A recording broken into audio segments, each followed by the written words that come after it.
Hello everyone, चलो हिंदी सीखे में आप सबका स्वागत करती मैं विशालाक्षी। दक्षिण भारत हिंदी प्रचार सभा राष्ट्रभाषा में आज हम पढ़ेंगे भिक्षुक, कविता भिक्षुक। सूर्यकांत त्रिपाठी निराला के द्वारा लिखी गई ये कविता भिक्षुक।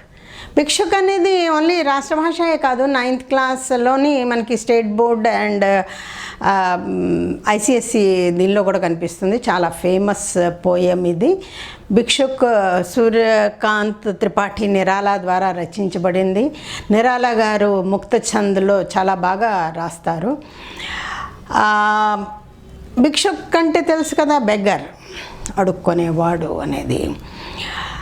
దీనిలోని कवि ఒక भिक्षुक के माध्यम से हमें ये बताने की कोशिश की है कि समाज में जो उच्च वर्ग और निम्न वर्ग, दो वर्ग हैं, उनको कैसे आपस में मिलाया जाए। जो खाई है उसको पाटने की कोशिश में उन्होंने इस कविता को लिखा है.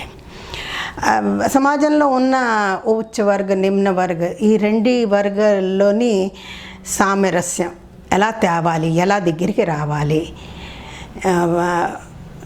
డబ్బున్నవాడు పేదవాడిని అంత హేయ దృష్టితో చూడకుండా కొంచెం వాళ్ళలో మానవీయ ఒక సంవేదన, వాళ్ళ మీద జాలి అనేది చూపించి వాళ్ళని కూడా పైకి తీసుకొచ్చే మార్గం ఒకటి రావాలి అనే కోరిక ఈ పోయంలో మనకి కనిపిస్తుంది. तो ये कविता जो है इसमें एक शब्द चित्र అంటే ప్రతిది కూడా ప్రతి వర్డ్ ఒక దానిలో ఒక పిక్చర్ లాంటిది మనకు కనిపిస్తుంది. అది మనకి హత్తుకొని ఉంటుందన్నమాట. మనసులో మనకి తెలుస్తూ ఉంటుంది ఎంత దయనీయ దశలో ఒక పేదవాడు ఉంటాడు అనేది. कितने दयनीय दशा में उनका जीवन चलता है, ये हमें जो है इस कविता के द्वारा पता चलता है. तो आइए अब हम जो है सूर्यकांत त्रिपाठी निराला जी का जीवन परिचय जाने.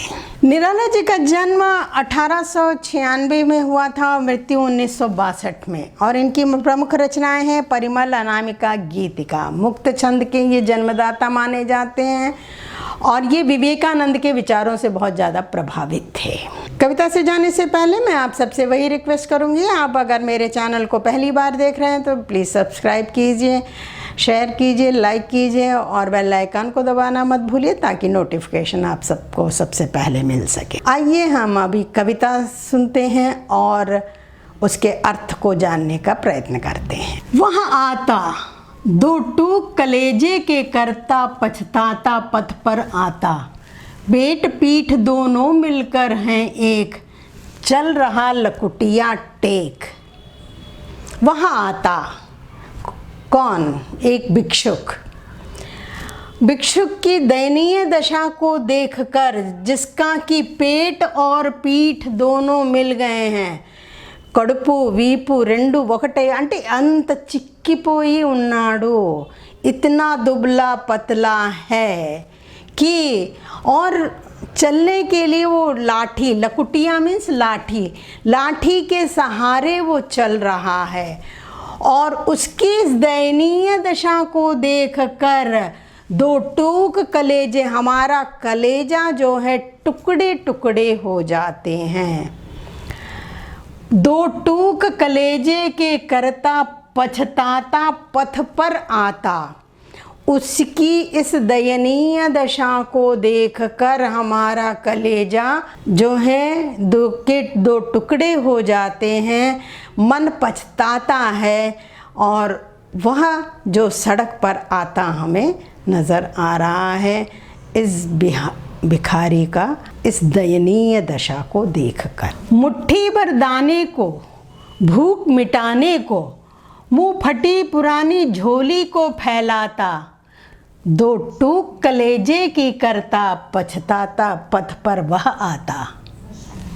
साथ दो बच्चे भी हैं सदा हाथ फैलाए, बाएं से वे मलते हुए पेट को चलते हैं और दाहिना दया दृष्टि पाने की ओर बढ़ाए। देखिए कितना मार्मिक चित्रण है।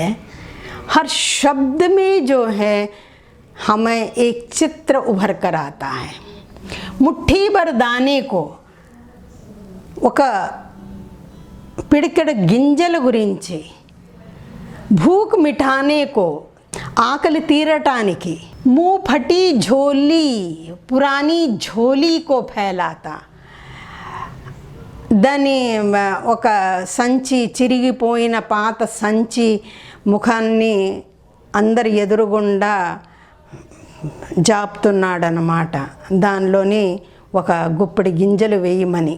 ఆ పరిస్థితిని చూసి దో टूक कलेजे को करता पछताता पथ पर आता, पथ पर आए हुए उस भिखारी को देखकर कलेजा फट जाता है, दो टुकड़े हो जाते हैं, मन पश्चाताप करता रहता है।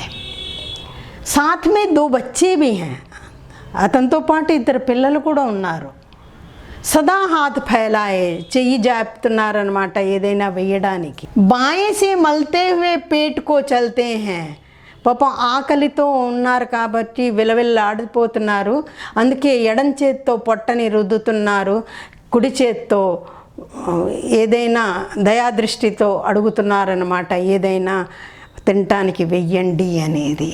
भूख से सूख ऊँट जब जाते, दाता भाग्य विधाता से क्या पाते, घूंट आंसुओं के पीकर रह जाते, चाट रहे हैं जूटी पत्तल कभी सड़क पर खड़े हुए, और झपट लेने को उनसे कुत्ते भी अड़े हुए। పాపం ఆకలితోని పెదవులన్నీ ఎండిపోతున్నాయి, भूख के मारे ऊँट सूख जा रहे हैं, और दाता जो देने वाला है उसकी दृष्टि, उसके भाग्य में क्या लिखा है, वो देता है या नहीं देता है, इसी आशा से वो उनकी ओर देख रहा है।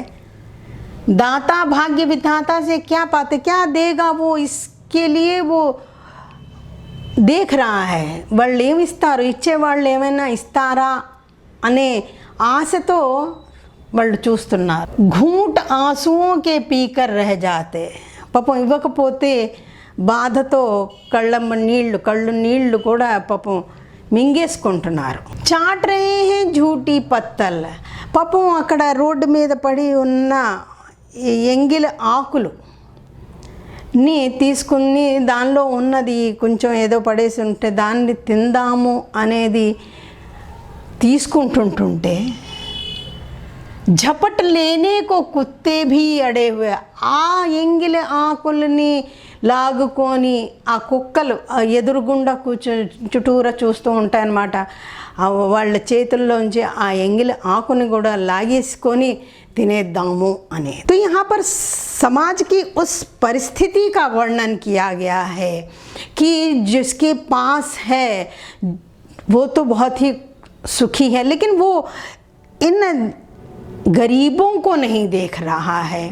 तो यहाँ पे कवि निराला जी हमें ये बताने की कोशिश करते हैं कि अगर वो थोड़ा सा पड़ा हुआ अगर झूठे पत्तल को भी चाटना चाहते हैं तो उस पे भी जो है अपना अधिकार जमाने के लिए उसको उस झूठे जो यहाँ वहाँ की पड़ी हुई जो चीज़ें हैं उनको भी छीनने के में ही लगे हुए हैं। तो समाज के इस दायरे को मिटाना है, हमें उनकी दशा को, उनकी स्थिति को ऊपर लाने की कोशिश में हमें रहना चाहिए, तभी समाज का कल्याण होगा। ये एक भिक्षुक के माध्यम से हमें इस समाज में जो ऊंच नीच का वर्ग है उसको मिटाने के लिए यहाँ पर कविता लिखी गई है। कवि निराला गारू ఇక్కడ ఆ పేదవాళ్ళ ఉన్న దయనీయ పరిస్థితిని కూడా చాలా మార్మికంగా దాన్ని వర్ణించారు, మన మనసుకి ఏదో హత్తుకున్నట్టు। ఆయన ఈ పోయం ద్వారా ఒక బెగ్గర్ ద్వారా మనకి సందేశం ఇస్తున్నది ఏంటంటే, నిమ్నవర్గ స్థితి చాలా దయనీయంగా ఉన్నది, వాళ్ళని కూడా మనం పైకి తీసుకొని రావాలి అనేది ఇక్కడ దీనిలో థర్డ్ స్టాంజా కూడా ఒకటి ఉన్నది, కానీ మన బుక్లో లేదు కాబట్టి నేను ఇక్కడ చెప్పటం లేదు. అదర్వైజ్ దానిలో ఇస్తాడనమాట.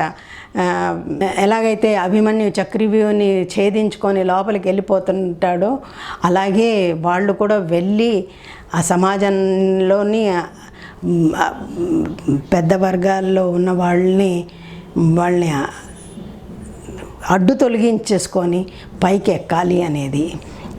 ఖైర్ మనకి ఆ థర్డ్ స్టాంజా లేదు కాబట్టి నేను దాని గురించి చెప్పను. हमारी कविता कैसी लगी?